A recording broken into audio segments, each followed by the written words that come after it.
and subscribe to my channel for more plant-based tips and tricks. So let's dive into the first recipe. The first one that I'm excited to share is this really delicious chickpea and dumpling soup. So it's kind of like a take on chicken and dumpling soup. I'm using the cauliflower gnocchi from the frozen section of Trader Joe's, 1 can of garbanzo beans, some of this green goddess seasoning, as well as the onion salt seasoning, and then the organic low-sodium vegetable broth from Trader Joe's. This broth is so delicious, and it's just $2 for the whole container. I added a little bit of nutritional yeast, a little bit of flour, some olive oil, and some diced up carrots and onions. You're going to need a large stock pot, and it's really recommended that you get everything in place before you start actually cooking this recipe.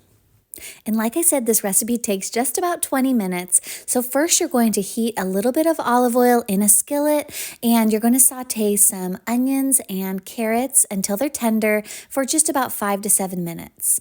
Then I added 1/4 cup of flour, and I whisked that together with the olive oil and the carrots and onions to make what's called a roux. A roux is basically a culinary term that is a way to thicken soups. So you use fat and flour together to thicken a soup.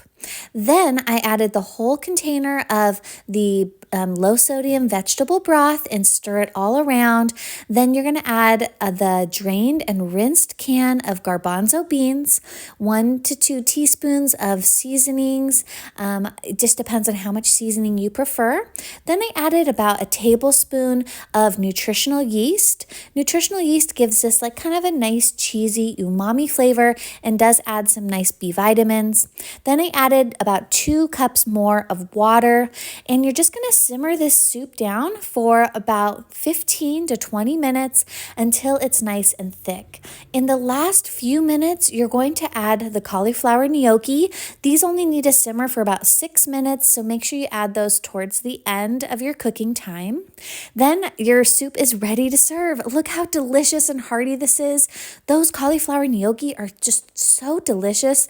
Those are perfect little dumplings, and it pairs really, really nicely with the chickpeas that add protein, and that low sodium broth just really added a lot of flavor. All right, for the second recipe, we're going to be making these masala burgers with some whole wheat English muffins, and we're going to serve them with a side of these vegetable samosas. So Trader Joe's has so many vegan frozen items, and these masala burgers are definitely one that I would recommend for a quick and easy burger.